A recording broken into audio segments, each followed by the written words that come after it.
Before we jump in, a warning that we are an explicit book podcast. Yes, that means swearing, shitty jokes, and a whole lot of dark humour that some may take offence to. Please check your trigger warnings on all of the books we cover. You've been warned. The episode starts in 3, 2, 1.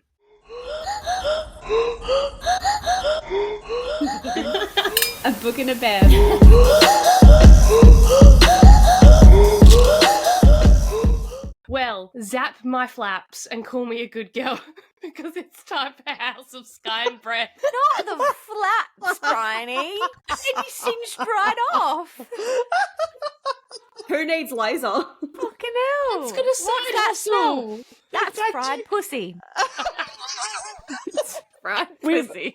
We've only just started. Fucking hell. I wrote it and I was like, Flaps. oh, I that's actually some good shit. physically recalled, like my flaps almost inverted then. Oh, I just love how you couldn't get through the fourth word without laughing. Like, I will laugh at my own jokes more than anyone else. I love that. Yeah.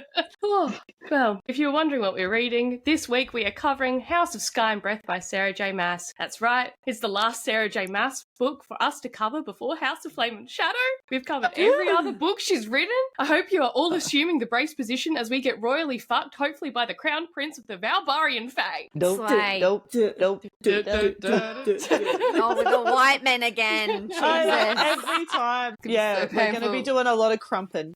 We'll have a whole minute where we can just throw gonna our be backs out hideous. collectively. If you haven't figured it out, you've got Bryony, you've got Georgia as per usual, and we are once again joined by Emily and Jess, aka A Little Bit Booked, and Emily's Book Up. We're so happy to have you guys for this.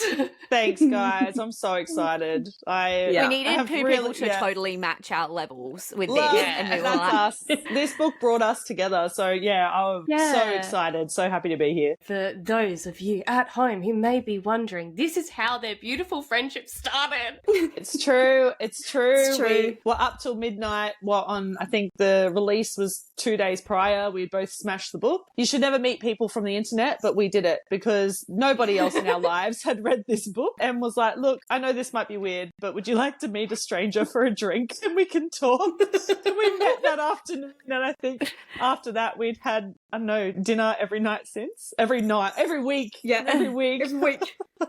Talked every night since. Yeah, dead set, all because of this book. Pretty cool. Yeah. well, that's beautiful. It's like the most romantic love story ever. We love friendship. On that note, what are we all drinking? I'm my usual gin, Nice. the same. I am drinking white wine to go with Danica's White Lies. Fair. Ooh. And the Oh. Maddie. Ooh. Look, mine is water. I would pick it up, but it's on my light and it's keeping my light alive right now. But I'm drinking water because they're the tears of my soul and because I've had a migraine all day, so it's fine. Could you say your water bottle is lighting it up right now? Oh, Oh.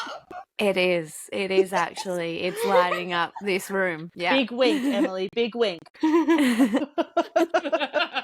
Oh, dear. I'm drinking Jack and Coke because of reasons. Full I stop. could think of what those reasons were, but they're there. Black. It's dark. Dark like the end of the Yes. book. Yeah, Hell. Not positive vibes. Oh. On that note, what did we all think of said book? Well, this book is brilliant. Did I love Earth and Blood and the build-up a little bit more than the majority of this book? Probably. However, the ending made up for everything else. Like, I felt like it was just a little bit differently paced to what the first book was. The first book just felt like it was boom, boom, boom, boom. Whereas this book felt a little bit more of like we're going in depth with the characters. The Throne of Glass series for me is very much like the build up. That's why you have such an emotional connection to those characters. Whereas ACOTAR felt a little bit more boom, boom, boom, faster paced. Everything was kind of happening. It's squished into a shorter amount of books. That would probably explain why. I felt like this book kind of gave me the more of like the build up kind of stuff, even though we've already kind of had it all, but it gave you a little bit more to kind of grip about with the characters. But again, the ending, it fucking took me for a 360. I just absolutely passed away. And Bryson Hunt's development was a huge smash, literally. Lol. Hi, Zap Daddy. She says, hi, Zap Daddy. Because literally. Yeah, literally. And Rune, I also know that there are 3 things that I know, and all of them are to do with him doing dirty things to me. So, double thumbs up. Double thumbs up. Don't ask where those thumbs are up, but They are. they're up. somewhere. They're up somewhere. Indeed. But I'm an absolute dirty slut for a multiverse, all right? And Sarah is the queen of throwing the unexpected at us, and I am just way too excited for this new book. I'm just on the edge of my fucking seat, all right? Yeah. This book changed my brain chemistry. The story as a whole could be a movie or a TV show. Like, as I was reading it, I could picture the entire thing. And I think after meeting and getting to know the characters in book one, there was a lot more of an emotional connection to them this time around. But I have never felt the way I have when finishing a book ever. I had goosebumps. I had an outer body experience. I was shaking. I've never experienced that in a book. Overall, agree with Georgia that this one was a little bit slower paced than the first one, but the ending just completely smashed it out of the park. Yeah. 100%. This book fucked me up in the best way possible. The foreshadowing should have hinted at what was to come, but honestly, I could not have guessed it. The full body reaction, like Jess, I had to the ending of this book was like nothing I've ever experienced. I had to have a cold shower because I was sweating so much and like crying. It was a whole thing. I loved getting to know some of the other characters better. And after a reread, again, I felt I understood the plot a bit better. There was still so much happening all at once, so I'm glad that I've done a second read. Can we also just congratulate Sarah on how she fucking nails multiple points of view with no character headings above each point? Like, you just start a paragraph and immediately know who's talking. Yes. Without even being told. It's fucking genius. Overall, bring on January 30th. This book ruined me, and I can't wait to be fucking decimated with the next one.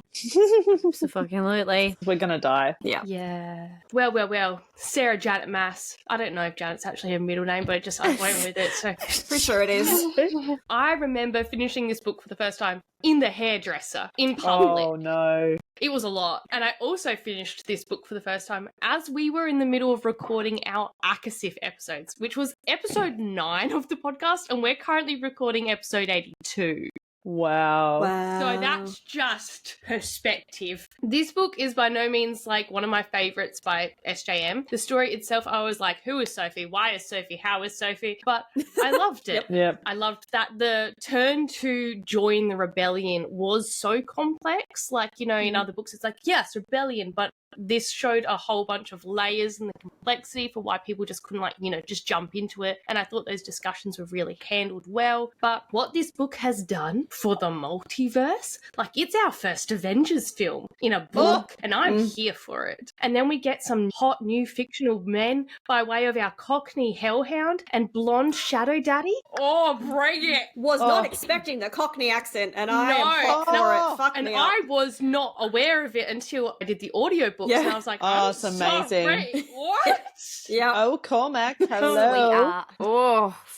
Just yes. I would smash every single character in the SJM universe, and I have no issues doing so. No issues. Let's dive the fuck in. You know, at the beginning of our episodes, we do the who are our bitches, and, you know, we had some issues with me. I'm the issue last one. So we did like a really nice who everyone is, and then we lost that. We just assume you already know, and we're not rehashing because we quite simply don't have time. There's a lot to get through, and the start of this book is arguably the weakest part of it, so strap the fuck in as we go through.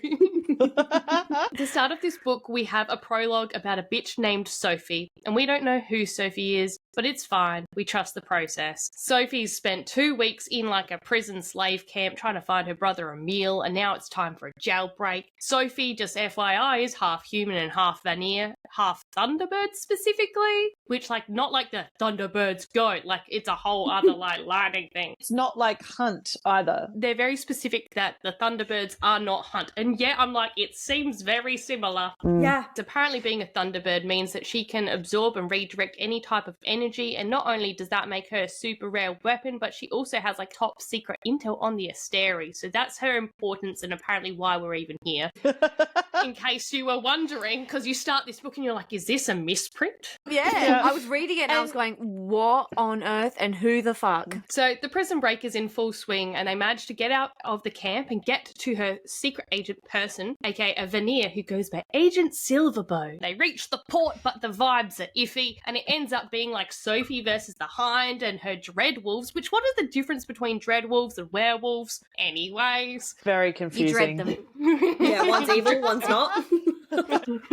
Yeah. Silverbow's trying to save the kids while Sophie holds them off, but like as she's barreling down the dock to make it to the boat, it's like basically like a good old like Western showdown, and the Hind and her sniper rifle of Gaussian bullets versus like Sophie's emaciated slave legs. You can see how that goes. It doesn't. She clearly didn't zigzag. She did No. not She was zigzag. running. She didn't She did not see zigzag. season whatever the fuck of Game of Thrones it was. The Fuck that Asteri kid. have like 3 submarines now closing in on the boat of children when the power of the city at the docks is like drained and then redirected and takes out like all 3 submarines. It's like that's where the rich people went. Yay! Sophie is taken by the Hind, so that's a bit sad face. The Hind promptly takes Sophie out into the ocean and drops her into the like deep shackled to bricks. It's very mafia-esque. So then we're back in our favourites' point of view and we forget all the fuck about Sophie. We start with Bryce at the ballet, and it's a big performance for Juniper, and we get a heap of background on some like historical statues before Hunt shows up with shorter hair and in a suit. Yes, please. Stop it right this second. On that note, we have like a random ass celibacy pact. Although like they both nearly died / did die but came back. Why should we bone now when we can get to know each other more? Yeah, look. Ew. Why? Sarah. No one asked for that. No. No one. And also we've read this story before and you should never wait. No. We've Never. already had one book of slow burn. One. Yeah, exactly. One. We didn't need to wait. No. Again. And also, Brownie, you put that into my brain, right? You said we know not to wait, okay? But then I remembered that in the last book she used the lavender soap, and now I'm getting really dangerous, really Look at sad flashbacks. Yeah, look, Not okay. I'm already depressed. I don't need more already. depression. It's gonna be chaos. Yeah, I look. just love how straight away we're like, celibacy? No. No. That's it. No I'm not reading. celibacy. I'm not reading. We're not in the house of Jesus now. Yeah, no. We didn't sign up for this shit. Absolutely not. No. Anyways, Bryce starts accidentally lighting up in the middle of the theatre because her star just does that now, apparently. But lucky like Hunt can just cop a handful of her beautiful titties and cover it up. Nice. Slay. We are then at a house party at Runes, and I love that we see Hunt and Bryce actually talking about like how to live in a world when like such crazy shit has happened. The new Archangel who is going to be replacing Micah is announced, and Hunt is an anxious boy. But importantly, we get to chapter 3, aka Rune Dannon knew 3 things with absolute certainty. 1, he had smoked so much mirth root that he couldn't feel his face, which was a damn shame because there was a female currently sitting on it. 2, he had downed an obscene amount of whiskey because he had no idea what the female's name was or how they'd gotten to his bedroom or how he'd wound up with his tongue between her legs. And 3, he really fucking loved his life, at least right now. That was exactly what I needed. Look, I've got my shirt on. For those listening, Yeah. I've got my Rune shirt on. This is it. I'm done now. I'm happy. Thank you for having me. Chapter 3 is where it ends. Yeah, we're done now. It's been nice Nothing knowing else you all. happens. It's been nice. It's been lovely. Enjoy the Nothing trauma. else happens in this book. That's Yeah. where we end it. Thank you. I think there's a very high likelihood that we could have a scene in the next book where it says Rune Dannon knew 3 things with absolute certainty, and it's not good. Yeah, Oh. and do you know what? It'll be in chapter 3. God, she loves to fucking torment us. She does. She really does. We're does. gonna keep that. The house security starts going off and this moment is ruined, which again is sad. But then a new Shadow Daddy appears. Granted, he is golden-haired, tan-skinned Shadow Daddy, but still we'll take him. His name is We will. Cormac, and he has been betrothed to Bryce by the Autumn King, Big Ick. Ew. Obviously, we're not having this, but that's a problem for later chapters. Our lovebirds head home after strategizing with the gang, only to find like a bloody Ethan Holstrom on her apartment floor. You're like, oh my god, what is happening? It's just so What the much. fuck? This is only chapter 3. Within one chapter, we've gone from a fawn sitting on her face to a fucking bleeding wolf wolf on the floor. There's lots now of we're in animals. Therian's point of view as well, so that's different, and he's sent to search for Sophie's body by the River Queen, which just seems a bit odd, but okay. And they find the blocks, but only the shackles. There's no body, so like now the search is on for Sophie and her brother, so apparently she was there for a reason. Bryce and Hunt work on patching Ethan up, and turns out he's been excommunicated by Sabine for defending Bryce in a newspaper. Ethan ends up crashing with Bryce while he recovers, so that seems super cool. Rune is raging at his dad about Bryce's engagement. Engagement. Engagement. It's a conjoining of words. Cormac just drops the tea that Hypaxia is a necromancer and her sister is Lydia Servos, aka the Hind. Oh, and like the Autumn King is still a turd if you were just wondering. So much is happening. We also know that Jezebel has been like out of the city ever since the gallery was trashed, so that just seems super casual and normal and we shouldn't question it. Cormac shows up at Bryce's new job at the Fae Archives to speak to her and we all get the collective ick. Hunt meets the new Archangel Celestina and is shook because she seems nice. No one's nice. No. So it's not a good thing. No. Where is your torture chamber, madam? Yeah. Things are going too well until we learn that Micah and Sandriel's Triaries are now being merged. So now the Hammer and the Hellhound are going to take up residence in Crescent City. Sick. Yay. Fun. Pollux and Baxian, and they're not on Hunt's Amazon wish list, so he promptly tries to pummel them. Honey, why is there an Amazon wish list? Bryce comes to collect Hunt from jail, essentially, and she's like, really?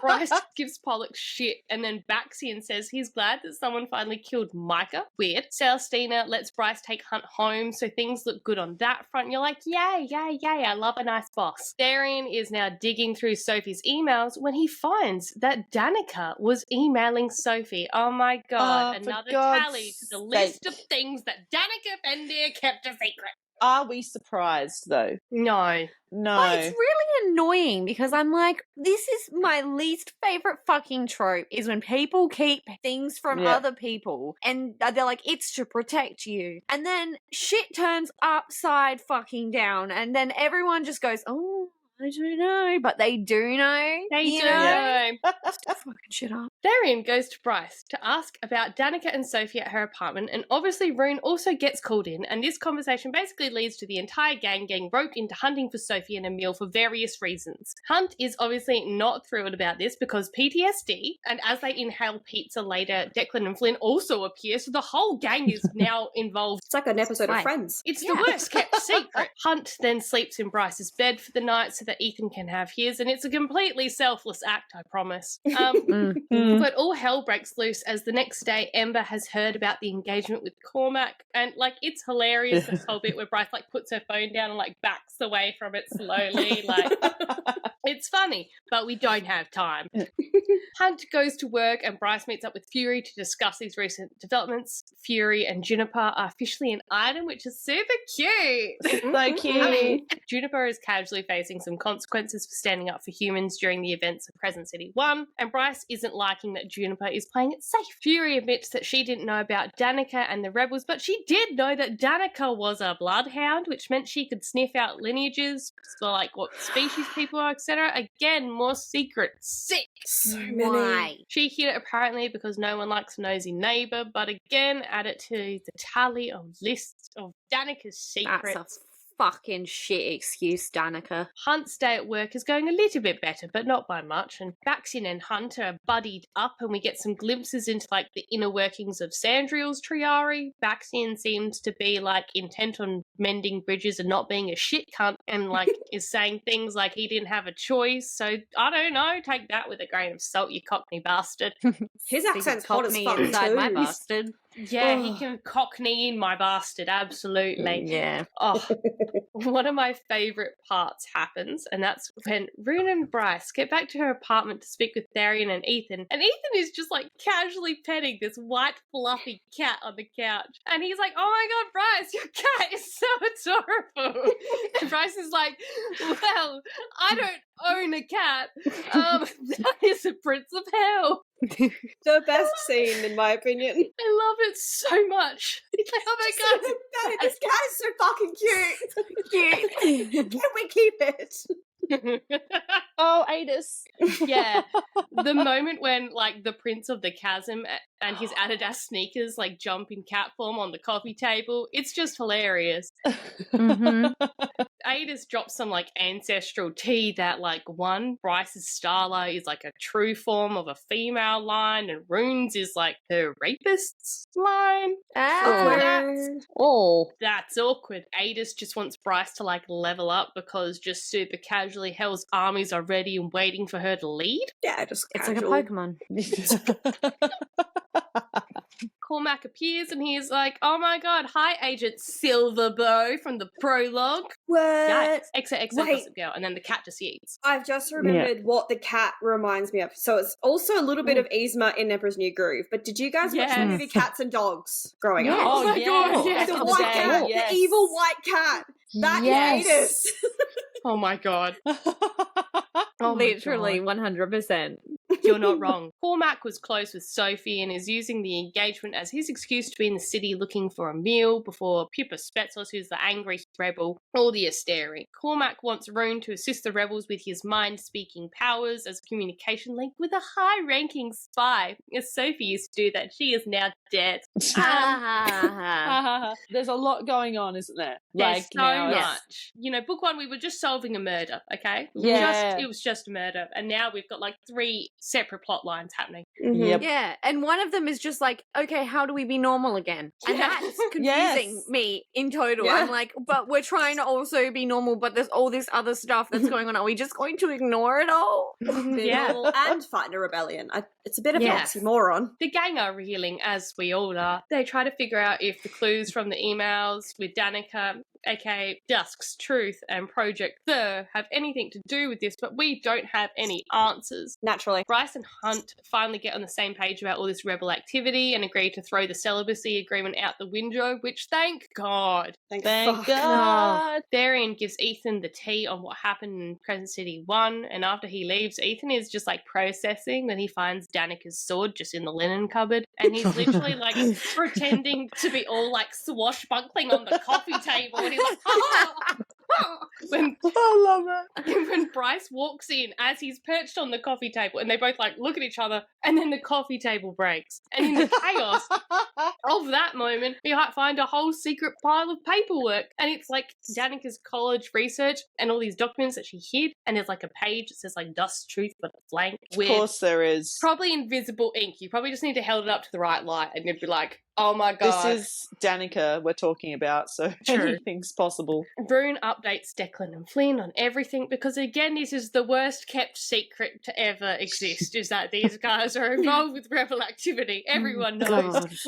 Rune decides to speak with Cormac and then basically agrees to speak with Agent Dave Wright in his head to help the rebels. Slay. We jump to Tharian being a mechanic in his underwater palace. He is approached by the River Queen's daughter, who is looking to fuck. Tharian Nice. politely declines. He's a busy boy. We don't even know this woman by any name other than the River Queen's daughter. Yeah, so random. Yeah.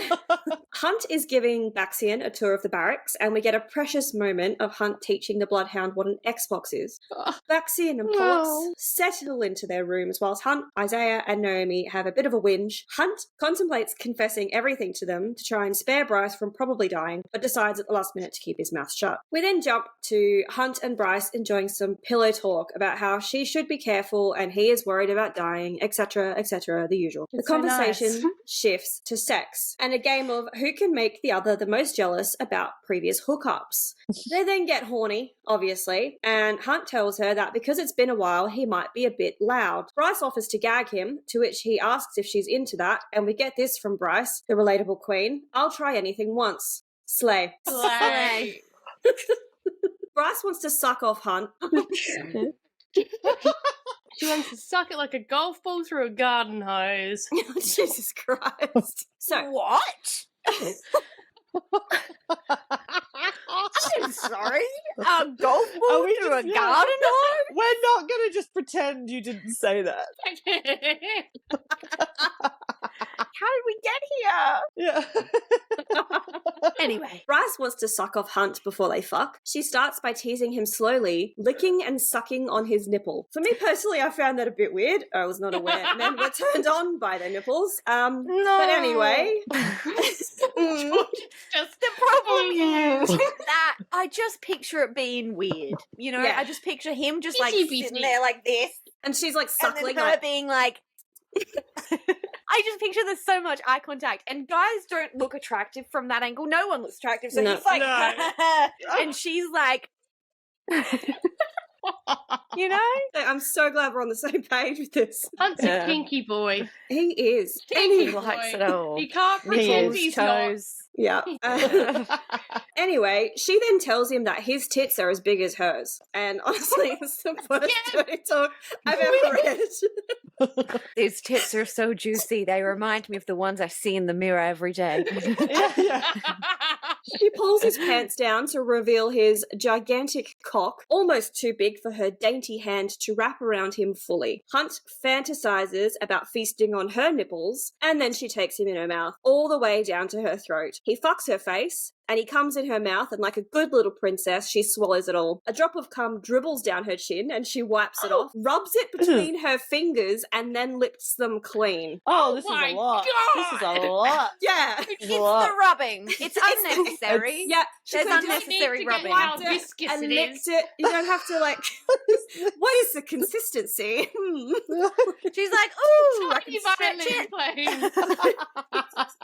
Ethan Yeah. then yells at them from the room next door to have sex a little louder next time because he didn't hear them clearly enough. Bryce rolls over and goes to sleep, leaving Hunt to his own post-cum come down.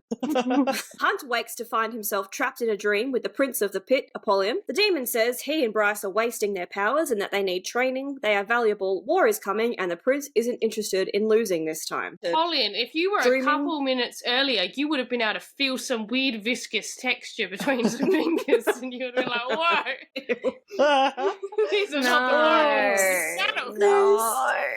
No. Rune makes his first attempt at communicating mind to mind with Agent Daybright. It works and he finds himself facing a female with a lovely voice cloaked in flame. She gives him the code name Night, so we have day and night. Hunt and Isaiah are called into a meeting with Celestina, and it turns out that Pollux and Baxian got into a brawl outside of a pub because Pollux was sexually assaulting a female and Baxian saved her. We get this quote from Pollux. Some females say no when they want it. It's a game for them. Ugh. Every Biggie. woman Yeah. ever raging.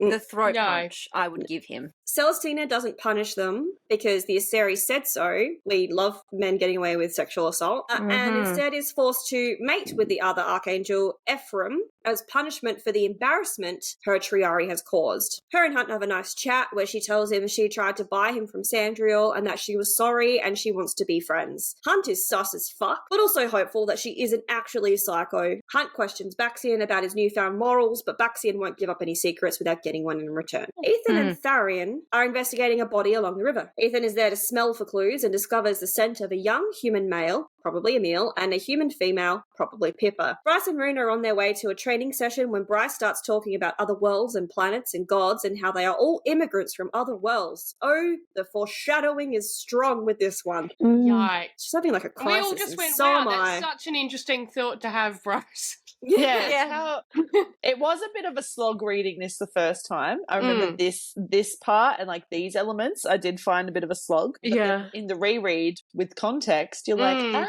see. Makes I Yeah. sense. Yeah. Suddenly, Rune is kidnapped by a Reaper and yeeted into the sewer. Bryce follows and finds 5 more of them. They tell her that the Prince of the Pit is ready to strike and wants to fight her, but only if she's at full power. He's such a manly man. Yeah. Yeah, I only fight really strong women. Yeah. They get into a fight and then Cormac appears and teleports the Reapers to God knows where before saving Rune and giving Bryce the Star Sword. She uses it to kill a Reaper, which is a surprise as Reapers are supposed to be unkillable. Winnows. It didn't even. Oh, Oh, I'm nice. sorry. Started, I was going, that's a winnow. If It's a I've winnow. ever seen Winnow. it. I didn't. Even the I explanation of the 2 points of paper folding together is the exact same as Jess went, nah. Yeah. completely missed. Whoop. We hit part 2, and Tharian is being grilled, lol, because he's a fish, for having the River Queen. Tharian is being grilled for asking the River Queen's daughter on a date above. Turns out Ariel doesn't want to be where the people are, and his proposal left her with severe anxiety. Just well done. Thank you. Well done. Ariel, Little Great. Mermaid, it's all coming together. She questions him on updates about Emil before sending him to go pick up trash from the river for asking her daughter on a date. The punishment. Rune questions his dad about the Star Sword after what happened with the Reaper. We get to hear the word 7 a lot.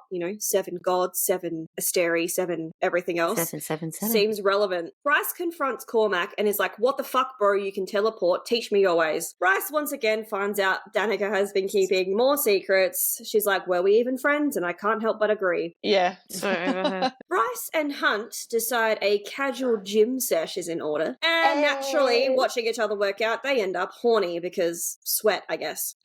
Hunt decides the snack counter is the perfect place to eat Bryce's coochie. He sits her up, uses his wings to block her from the street view, rolls down her leggings. That's probably for the best. Yeah, I agree. Rolls down her leggings and thong, and we get a lovely inner monologue from Bryce, hoping she doesn't have stank puss from the workout she just did. Not the stank puss. Hunt don't care. In fact, we get this quote, you taste like God's damn paradise. I knew you'd taste like this. Guess he likes it salty. Yeah, Hunt's a sicko. I love it. I'm happy for them. Yeah. Guess he likes it salty? Yeah. Emily! Yeah. Bryce comes so hard from a tongue fucking, she decides then and there that was the perfect time to tell Hunt that she loves him. We've all been there. Yeah. And our world rocked so hard that you're like, maybe I do love you. This pleases Hunt, who uses his Zap Daddy powers on her clit and proceeds to tell her that he loves her back. He zaps her flaps. He zaps her flaps. Zaps her flaps. He does not zap the flap, zaps the clitoris.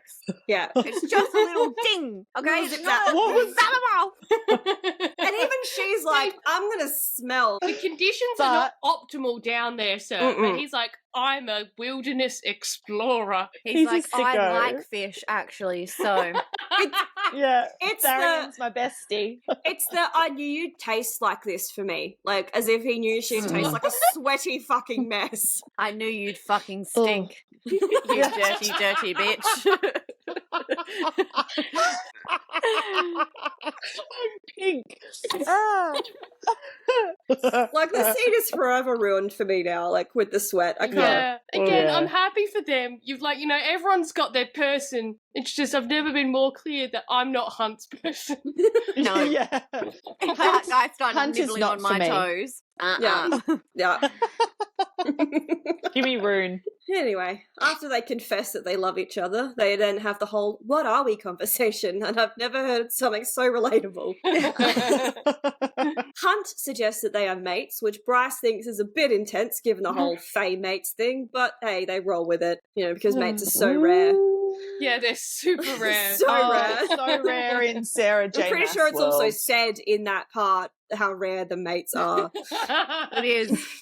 Rune meets with Day again, who tells him when to blow up a train. They then fight because he sucks at being a secret agent, which obviously we know this. Bryce and Hunt Yes. take a boat to the Bone Quarter. Bryce is shook because it isn't the lush green place she saw through the mist at the end of House of Earth and Blood. The Underking turns up, giving them no answers and then revealing that he eats the souls of the dead. He then says he wants to Yikes. eat Bryce's because of her power. They fight. No. Bryce and Hunt combine powers, a bit of like Captain Planet, Yes. and then fuck them all up before being saved by Tharian. Meanwhile, Cormac, Ethan, and Rune are almost caught in an alleyway by Mordok, Dreadful. who Ethan then reveals is Danica's father. Whoa, another secret. Rune and Ethan then catch up in a bar as like a cover-up, and Rune asks Ethan to move in with him. The Hind and the Harpy show up just to stir shit. They play some cards, size each other up, and then the Hind drops a bombshell that Ethan had a crush on Bryce and was glad Connor died so he could make a move. Fucking brutal. Whoa. Celestina invites Hunt and the Triari to meet with her new boo. Hunt promises he will have her back and then bails halfway through because fucking Sabine shows up at Bryce's house being like, hello, cunts. She I hate her. yeets Bryce across the room before telling her to stay the fuck out of wolf business. Everyone is basically like, nah, fuck you, Sabine. And then Hunt shows up with a gun to her head with Baxian as backup. Turns out Baxian and Sabine, like, know each other. Rune escapes into his own mind again and talks with Day about how good beers are and wishing for a better life. Hunt is punished by Celestina for bailing on her date. His punishment is staying at the barracks for 2 weeks. He's gone from torture as punishment to blue balls. Tharian has a brilliant idea to visit the Mystics. She, Ethan, and Tharian show up, and essentially some old wizard dude has 3 people floating in tanks who can travel through time and space with their minds. Doesn't Seems a bit seem icky. fucking weird, right? Yeah. Some old dude having these 3 young little fucking things in a fucking tub, and it's weird, and everything's odd. I'm confused. Super I'm weird. concerned. Someone call the DCB. The sprites in the rings, what the fuck? Psychopath. They pay to have them investigate where Connor and the pack of devils are, after finding out that they weren't in this lush green paradise afterlife. One of the floaties goes too far into hell and a prince from hell decides to try and eat him. Ethan One of falls the in- floaties. It's like the Sorry. kid shits in a pool and then it floats to the top. Oh. A prince from hell decides he wants to try and eat him. Ethan pulls all the mystics out of the tanks to save them. Old mate Wizard kicks them out. Bryce is also fucking pissed at Tharian for putting them in that position and wants nothing to do with them. That is until they see Mordok waiting for them in the alleyway. So it doesn't take long, but Bryce forgives Tharian, tells him he's on probation after what happened at the Mystics, and look, who wouldn't forgive the sexy merman? Hunt is still at the barracks, but something beautiful does come from this separation from Queen Bee, and that is a truly incredible phone sex scene. Yeah. Yeah. We've experienced a lot of their sex already. I'm not going to go into it, but it is a really, really well-written phone sex scene. There's no nipples, Em, so you don't have to be too scared. There's no nipples or toes in this scene. No stank puss, so we're good. Oh. Yeah. Bryce is with Rune and Cormac at the Ox training ring. Cormac is trying to teach her how to teleport with not much success. Declan calls and his program has finally analysed the footage from the gallery and found something on Danica. Surprise, surprise, Shocker. more shady shit from Danica. The footage from 2 months before she died shows that when she was left alone in the library, Danica had grabbed a book and started taking photos of it. The book was Wolves Through Time, Lineage of the Shifters. You best believe Bryce gets her hands on that book. Bryce has to go talk to the Prime after discovering some interesting history in the text, so Rune calls Sabine away for a fake urgent matter to get her out of the den. The Prime still refers to Bryce as a wolf, the same thing he had called her as he watched her during the attack. I don't know if this little nugget of information is important, however, let's just keep it in the knowledge bag just in case. The Prime says they did terrible things during the First Wars, and then allowed themselves to be under Asteri rule. They've lost who they once were and have become tamed by the Asteri. The Prime believes Danica may have led them back to who they once were. Bryce then informs him that Ethan was kicked out of the pack by Sabine. He wasn't happy. Bryce then goes to see Celestina as she needs Hunt for what is to come with the rebels. She makes a formal request for Hunt, saying she needs him just for one night. Lies. Celestina says she can take Hunt with her, and then he can stay with her as he doesn't have to stay at the barracks anymore. Interesting. It's almost like Celestina wants them to be in close proximity, just as much of the rest of us. Celestina is actually like, I need that man and his fucking weird toe fetish out of this building. He is freaking everyone out in the showers. Yeah, the toes. Everyone's like, I gotta wear socks all the time. I can't have them exposed. He's like, oh, look at those dogs. Woof, woof, woof. Don't use red nail polish. Ethan gets a call from the Prime. The Prime offers to make Ethan the alpha of his own pack. He then heads back to the place where they saw the astronomer. No answer at the door, so he opens it and goes inside instead, obviously. So Ethan finds the female mystic who tells him the astronomer put the other 2 back in, but didn't have the part needed to fix her machine. Ethan discovers that the mystic is a wolf. He tells her if she ever wants to get out of there to send word to him. He steals the ring box with the astronomer's rings inside. Ethan, what you doing, boy? I love Ethan's like, I know you're in slavery, but if you change your mind, just send me like an FB message and I will just come over. Just Can't WhatsApp decide me. if he's smart or dumb. Yeah. Ethan, there's this whole thing, is he going to be an alpha? And I'm like, no, he's not. Ethan Yeah. does He's not just give a me wee alpha. baby. Ethan's like, A strong beta, and that's fine. He's good at that. Let's not pretend he's something more. Now, Rune is back on the Dream Bridge and tells Day the rebels were successful in their hit. They talk for a while before she doubles over, convulsing. This scene had me feeling all sorts of yuck, because Rune realizes she was woken with rough sex by somebody, and he waits there until she comes back. Baby Rune was worried. He was worried. And when she says it was all fine, he comments that she didn't seem to enjoy it much. Day confesses she hates the male she's sleeping with and that nobody else knows it. Oh, that scene is actually quite intense. I love the day and night stuff. Yeah, I love so do I. Froth for it. It's also, that moment is when I'm pretty sure I messaged Bryony or Snapchatted Bryony saying, I'm pretty sure that Day is the Hind.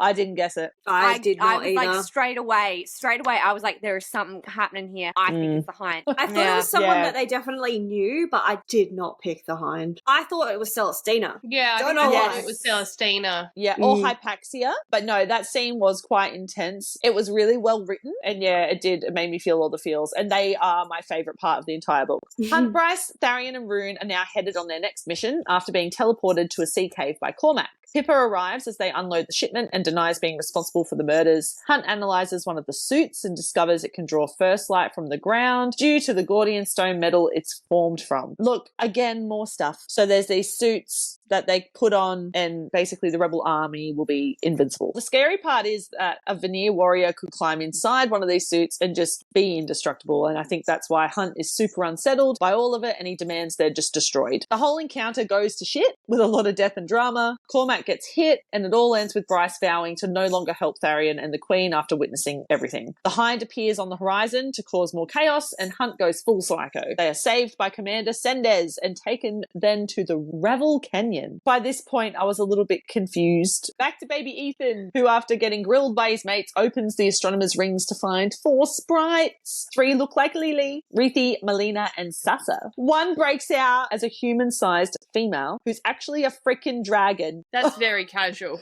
The only other time that Sarah J Maas has mentioned dragons is when she talks about the dragon glass in Throne of Glass that Aelin is forced to kneel in. The only other time that I can think of that dragons are mentioned. Back to the ship. Hunt is still glowing, so Bryce asks to take him to the biodome for privacy. Now, if you've read the book, you know what's coming. It's Bryce. She's coming. Bryce is coming. She wants to save her mate and awake him from this weird lightning storm mindset he's in. So what better way to do that than a good old-fashioned fucking? His power flowed over her, around her a million sensual caresses, and she arched into it. Gave herself over to it. He palmed her breast, power zapping her nipple as she gasped. There you go. Yes, the nipples again. The nipples. Always the fucking nipples. Their powers combine and boom! They're not in the garden of the biodome anymore. Their naked selves are in the air locker. Teleportation, people. She did it. That's really funny. Yeah. It's a great scene. Good laugh at that. It's a great scene. There's all those interesting quotes as well during that sex scene where she says she feels like she's passing through time, space, and it's just really weird. Can we backtrack to the part where Bryce was like, so when we were coming together, we teleported in front of her, like... Yeah, she's like, by the way, everyone, she's like, we boned. We boned, we came together. Do you smell that? That's my stank puss. Cormac is in the ship's hospital and Senders says he was talking about Sophie Renast in his delirious state. They recognise the name and inform Bryce, Hunt and Cormac that she drowned and they have the corpse. That's so nice. What a coincidence. We're actually that girl on the that ship. you were looking for? We've got her in the morgue. We've got her in the morgue. She's dead. She's dead. In our back cave. Darian needs the corpse for the River Queen as she wants it, obviously. Senders thinks she could only want it if she's planned to use a necromancer to reanimate. That's pretty icky. That's gross. It's pretty she could use it as a weapon. Day and night have another meaningful exchange, keeping each other updated on the past events. This leads to a bedtime story that I won't get into, but can we take a minute to appreciate this blooming love story, guys? Love like, it. he lays there, she tells him a story. It's like a bloody Love is Blind episode. They don't know what each other looks like, but they're fallen. They're fallen. So true. Now, we hit part 3, and a bunch more stuff happens that's not of great significance, so here's some dot points. Rune is introduced to the sprites and the Dragon Lady. Hunt is mad that Bryce kept Emil's location secret. Bryce seeks out Emil and the Viper Queen again for some more info that answers no questions. Danica was involved with Sophie revealed. Again, no shocks. Some talk about Lily's bravery sob again. Hunt and Bryce's mateship is smelly. That's Stank Puss. It's the Stank Puss. Oh, fucking hell. Look, I love Bryce. I love Bryce so much, but she now has Stank Puss, and we can't let it go. So Celestina, so where this stemmed from is Celestina can tell their mates because they stink like mates. And so obviously I've written Take this a fucking prior to shower, this. Hunt. Jesus Yeah. Christ. So what does it smell like? Opening the questions here to you. What does Salty. It's going to smell like, it's zappy, right? So it's going to Yeah. smell like Okay. burnt fish toast. or something. Yeah, Oh my burnt God. toast. Burnt toast and fish. Just No, if you've ever burnt had toast laser, with salmon. if you've ever had laser hair removal, that's what I think it smells like. Just burning No. flesh. Oh. I'm like, it's burnt toast. Wait, are we all having a stroke? Yes.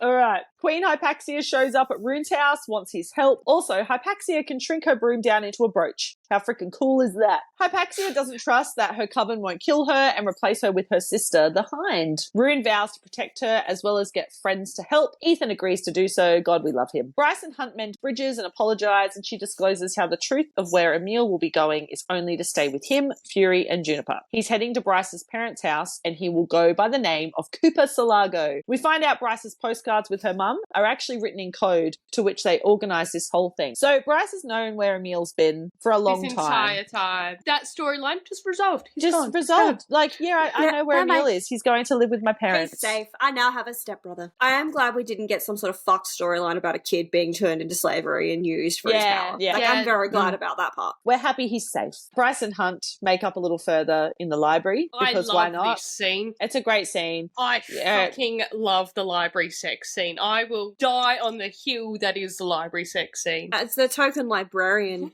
in the room, I also love this sex scene.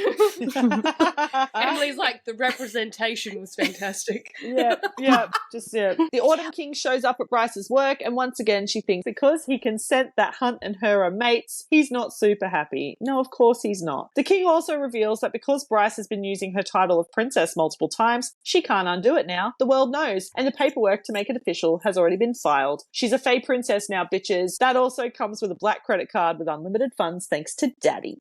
Thanks, Daddy. Look, Perks. All right, Yeah. back to quick points because this shit goes I on love forever. Hypaxia reveals she's in love with someone but can't be with them. Hypaxia also tells of her undead tutors. Another interesting thing. Zombie teachers. Yep. zombie teachers. See, dragons, zombies, all introduced here. Whilst Ethan is standing guard during this meetup, he's attacked by a scaled grey beast and his throat is ripped out. Bryce tethers from Hypaxia's power and teleports to Ethan, grabbing the gun from him and firing. They're killing beasts. Hypaxia takes Ethan to the witch's embassy and helps heal him. Ariadne the dragon has escaped. Yeah, she yeeted so fast. She was like, hi, bye. The guy that saved me is dying. I'm just going to yeet. Ethan wakes and reveals he heard all the conversations about stopping Hypaxia's mother from going to an eternal resting place, and he wants her to do it for Connor. So Hypaxia has all these hidden powers, and she's incredibly powerful. And again, no secrets here because people just talk in front of others. Again, they're like, they'll never know that we've worked Yeah. with the rebellion. We have absolutely no chill. No chill.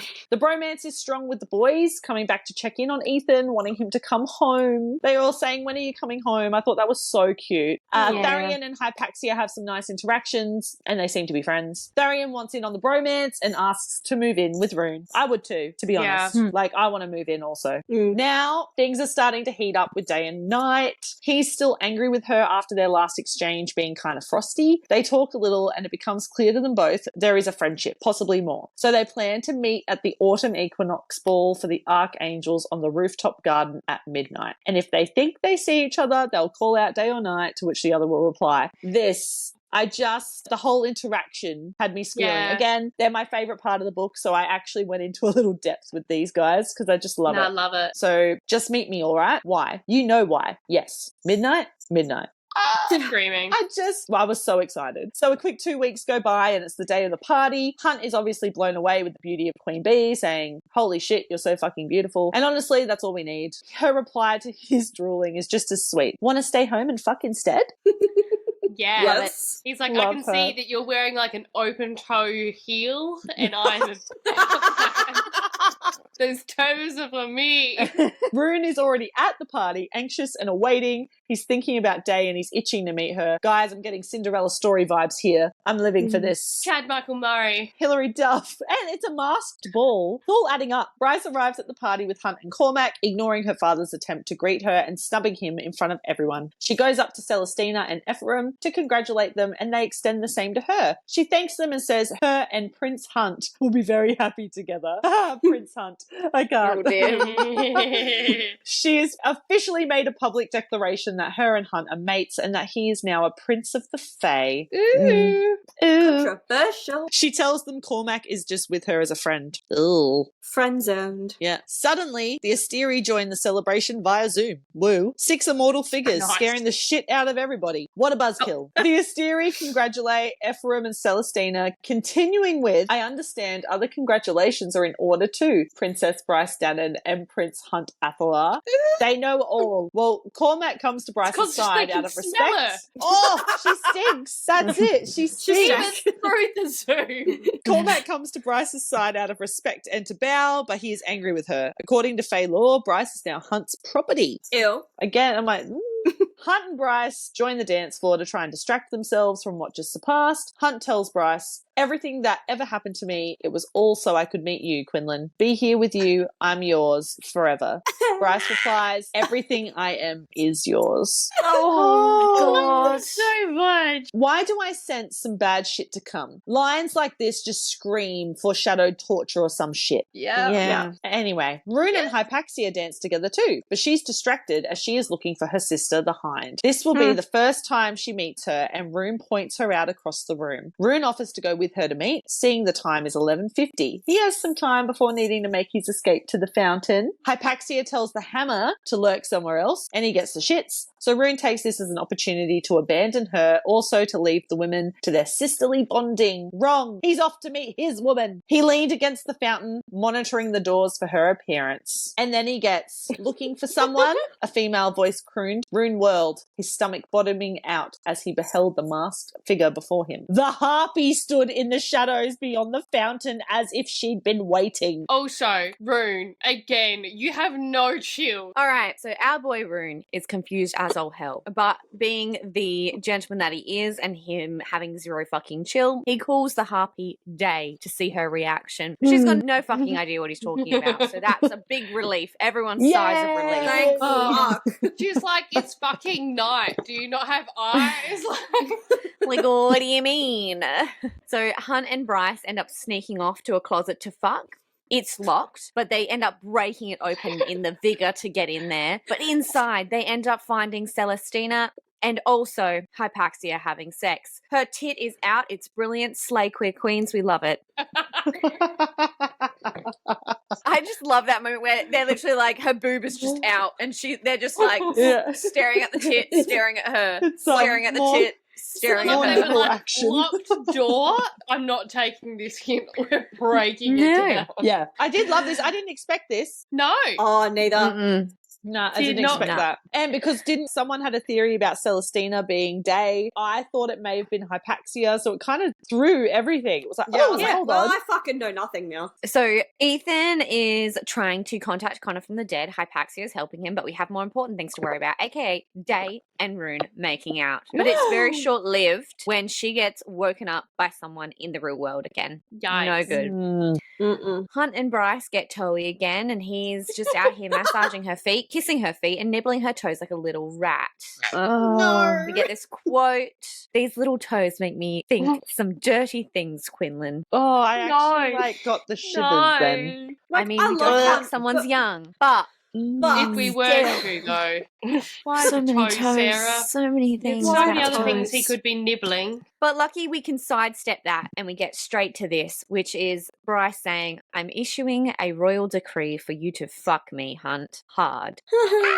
So Slay royal decree queen. we can abide Yeah. by. All right. Bryce always redeems, doesn't Yes, she? She yes, always Majesty. redeems. Bryce is Yes, she making. does. She's doing the absolute most out of whatever she's been given. Ethan meets up with the Underking, but again, I don't care. Apollyon visits Bryce in her sleep. He's planning to invade Midgard. We learn that Aedeas And Thea, the starborn queen, they were lovers. Adidas and Thea were lovers. With a sprinkle of enemies. That's my type of love. Apollyon wants her to open the gates of hell using the horn. She says no. And he just says, call me when you learn the truth. And can everyone stop being so fucking evasive and just tell us some goddamn information? I know. Thank you so much. Honestly. We want fucking facts, people, not I know. just this Seriously. bullshit It mess shouldn't around. take 700 pages to get there. Hypaxia and Ethan tell Bryce that the Underking wants to meet her at Urd's temple. And I don't know why I have to say like Urd, but I have to go Urd. Yeah, I And feel that. well, Bryce, you'd better watch out.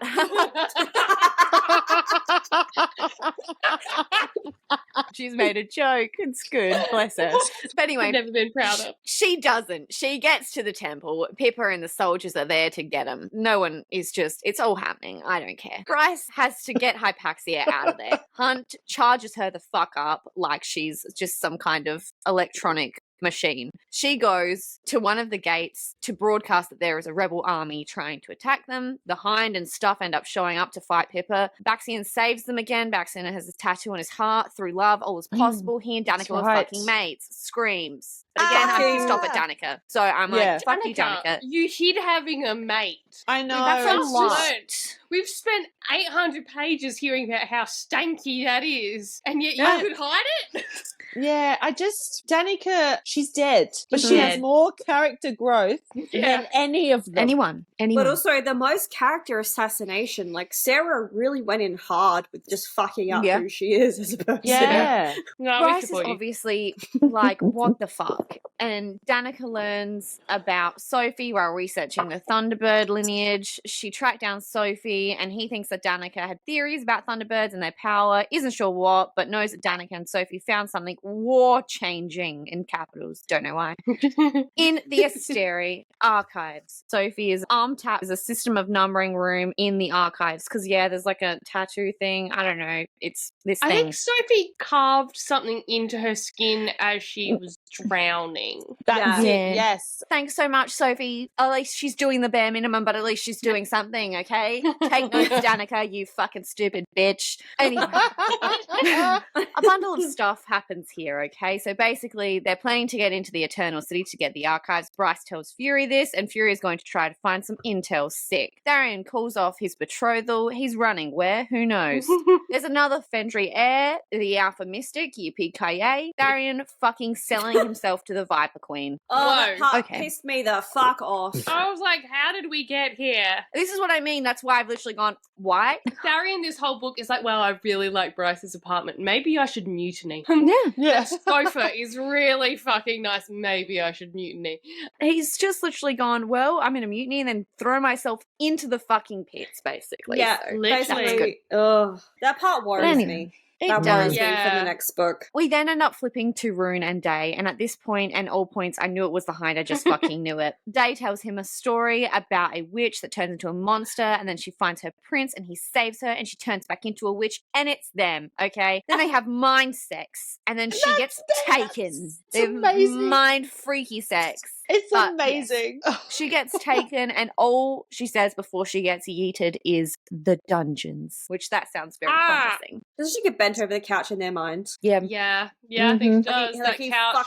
he fucks her from behind. Yep. I'm so happy for them. From behind. Hind. Ah. It was Hints. there the whole time. So Rune ends up telling the gang about Day, and when they break into the palace for the archives, he's going to go and save her. They make a plan that I can't be fucked going into, but it's going to be difficult, so buckle in. Nice. So Tharian and Cormac are on their way to the lab for a raid. It's a separate thing, I don't care. And Bryce and Hunt and Rune are going to the Eternal City. Cormac tells Bryce that the Oracle didn't mean that their love would bring peace, but that their union as allies would. Slay besties. Let's go.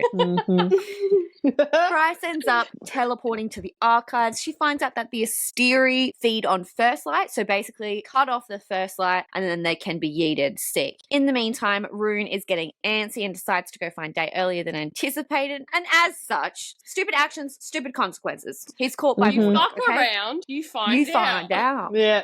Old mate was dickhead. thinking with his dick. Bryce learns that the Asteri have conquered many planets and solar systems. She finds Midgard and Hell, and turns out the Princes of Hell traveled to Midgard to warn the people about the Asteri. And Midgard is a mixture of a bunch of different peeps from different worlds. Yeah, wow. Right. Okay. What? Yeah. Whoa. The reread Whoa. of this, knowing, made so much sense. Yeah. Yes. It's crazy, but then Bryce is caught by Regulus. He likes to wriggle a lot. Ruh-roh, I don't know. Rigulous. Pretty sure it's Rigulous. She's that tiny kid in primary school that didn't grow up to the eyes. She's still it. His reasoning for being a huge cunt is because he is just a huge, almighty, higher being cunt. It makes absolute sense. He tells Bryce that she's starborn, we already knew this, and has a horn bound to her sleigh. He says that Danica realized the shifters are Fae, but different from Bryce's Fae, aka Shifter Fae from Throne of Glass and Bryce's Fae from Akatar, okay? Yeah. Tell me otherwise. Yeah. Yep. Shit. It's all happening. I've got the goosebumps. So Bryce's Fae came from an isle that was in near permanent twilight, aka dusk. Project Thur was the last time someone got as far as Danica did in learning the truth, in brackets Daddy Hunt slay. But what's not a slay is when Bryce transport back, Hunt and Rune are in manacles. Not good. Not And good. not manacled, the fantastic Hermione fanfiction that's sitting behind Georgia right now. And I don't know why, but I feel like are manacles sea creatures too? Barnacle. I don't know. Barnacle. That's what I'm thinking of. Barnacle. Yeah. Barnacle Bill. We jump to Cormac blowing himself up inside the lab. Sorry, I'm briefly coming back here because Cormac has literally made himself a ball of fire and yeeted everyone except Tharian. But I don't have time. So turns out the Hunt doesn't smell like a normal angel because Faye, ? Who knows? The Harpy, etc. Bryce's stank puss. Oh, Yeah. true. Maybe it's just because he's stanky. Yeah. He still hasn't showered. Oh. Letting it fester. No, not that word. Not fester. So the Harpy and all that, they're all there. And when Mordock leaves, the Harpy goes to torture Rune, but the Hind appears and attacks her. I fucking knew it. There's a whole scene where Rune figures out who she is. She explains she's giving intel to the rebels, etc. Bryce punches her to make it look like a real fight. It's real scary. When Pollux arrives, just like fucking cracks her. I'm scared. The Hind never did up Bryce's manacles though, and they know that she needs to be the one to make it out, basically. Rune is being a little bit of a fucking baby here. There's no time for Rune, okay? Because he's blocking out Day from entering his mind. Yeah, what a dickhead. Just idiot. not the time. Rune, You know. we need the resources. And when she's screaming for him, Oh. she's screaming in his mind, and he's Stop just, it. my Whopping her heart. And I'm like, but he's Just because acting like such a fucking man in that moment. I know. yeah, He's acting yeah. like a real man and not a fictional man, and he needs Yeah, to That's be better. not okay. Yeah, and it's better. Rune. But then they're all led down to the throne room where that giant almighty fucking cunt is sitting on his throne. In the body of like a teenage boy, so he's not that big. Yeah. Seriously, just fucking a weird choice as well. It Stop still being a gives freak. me Bone Carver vibes. He's been up to some shenanigans behind the scenes here for months, right? Bryce starts speaking aloud, like everything she's found out, so that Declan, who's like tuning in on the cameras, will hear and know. Celestina has been out being a little cheeky girl, leaking information back to the Asteri. Fucking little bitch. What a And then we hoe. find out some more information about the star on Bryce's chest. Basically, he says that the star on her chest is a beacon to the world where she came from, and it glows when near Fae who have undiluted bloodlines from that world, in brackets, Cormac, tells her that the star will lead them back to that world and they want revenge. She says that she'll help if he lets Hunt and Rune go, says he agrees, and tells her to say goodbye. Hunt ends up hugging Bryce and whispers in her ear, I love you. I wish I'd said it more, but I love you, Quinlan. And our love is stronger than time, greater than any distance. Our love spans across stars and worlds. I will find you again, I promise. Oh my god. I have tears. Get Complete fucked. I read this last devastation. night. I have Fresh. The tears. pain. Just on like a super casual side note, so Cormac is blonde, gold skin shadows. sounds a Rowan. lot like Moore. Oh, like Moore. Moore's family. Hmm? Just saying. Basically, Rune, Hunt, and Bryce have decided that she's going to take the Star Sword and use the gates to yeet to hell and bring armies back to save them all. She is chased by the Wriggly Worm himself, but blasts her power from the star tattoo at the gate, which it's a fucking beacon to her home world, not hell. Not hell! I have tears. She yeets through it nonetheless, okay? We get a quick side note of absolute pain and tragedy because Hunt gets the slave tattoo on his forehead again. His powers are gone and I cry for him. But also Bryce has woken up on a grassy lawn. Oh my god. Okay, here it comes, Fuck people. me up.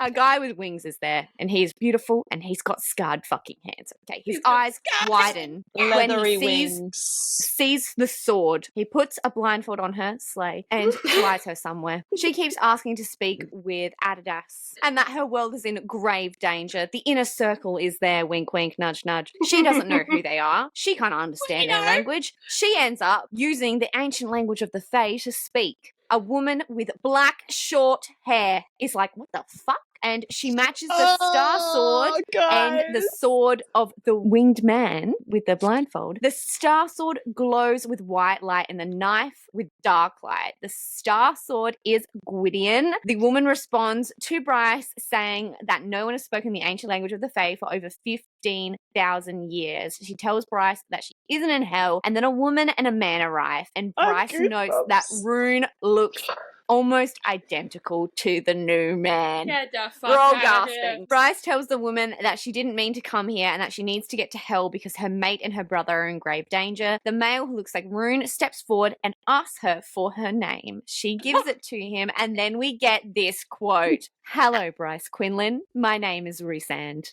Oh my god. Guys, Screaming, crying, throwing the fuck up. we can't. That is literally my next skim- notes. Yeah, we can't skim past this. I had no clue. Mm-mm. I had no inkling None. when I read it. And even as I was reading the chapter, I was thinking, oh, these demons, they're not as ugly as I assumed. You know, Hell- like, oh, Hell is nice. there's grass. And the way Sarah J Maas has written it, all the linking throughout the entire book, and then even when you look back, even in book one, I suppose, but the stars, the sword, but there's in Akatar, they talk about the twin sword, and like just, it's been linking all along. That interaction and how the languages are different, I was like, amazing. And then we get a fucking shitty epilogue. I was like, what? I didn't even read it. Basically, Ethan gets an update from Flynn about everything that's happened. He breaks into the astronomers again. He needs to go see Declan, but refuses to leave the wolf mystic behind, pleads with her to wake up. Epilogue ends with the wolf eyes opening. It's like breaking dawn. The end.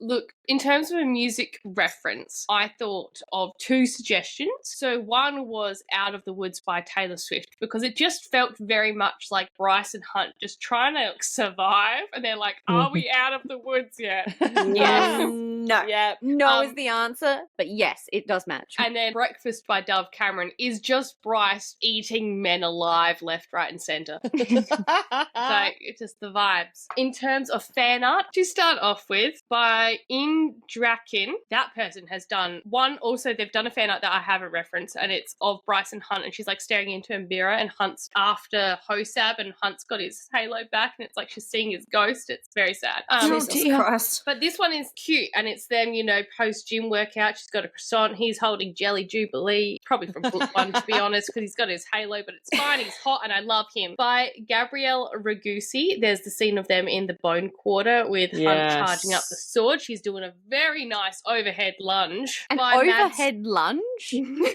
don't fucking know. I was like, I don't think that's a medical term.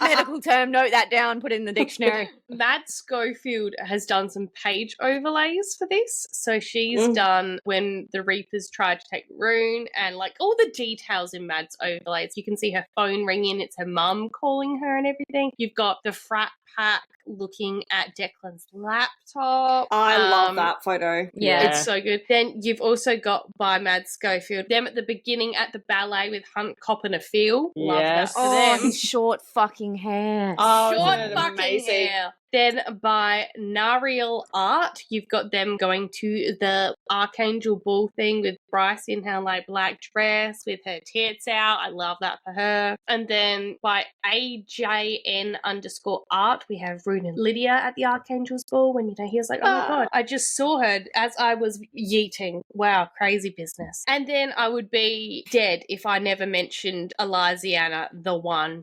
So she did a whole bunch of character portraits for this series. So FYI, that's just phenomenal. But in particular, I wanted to reference, she did the whole scene, like the reason why Tharian was being sent to look for Sophie was because he was being punished because some people took a photo of him sunbathing on a rock and said he was hot. And he was like, you know what, I am really hot. So Elizianna did that. He is sunbathing with otters. I love that. And then she also did one of Rune with the Star Sword, and he's got his hair braided, and that's just so fucking hot. Too much. It's too much. It's too much. Well, that is not only the final SJM book that's been published that we've covered on the podcast. That's our final book for 2023 covered on the podcast. Woo! Woo! Thank you so much to Emily and Jess for being a part of this with us and for covering Crescent City with us. Thank you for having us. It's been so much fun. It's the best time. I haven't laughed that much in ages. Our last episode for the entire year is a very, very special episode, and that is a Sarah J Maas Theories episode where George and I will be speaking with A Court of Thorns and Rosie, who is an amazing SJM theorist, and we are so fucking excited for that. That's going to be epic. Yeah, I can't wait to listen. Yeah. So It's going to be excited. absolute mayhem. All right, peace out. Bye, guys. Bye. Thank you for listening to our podcast. You can find us on Instagram, TikTok, and YouTube if you haven't already at A Book and a Bev podcast. Please rate, like, and subscribe. We hear that helps. We love and appreciate you, and we'll see you next week.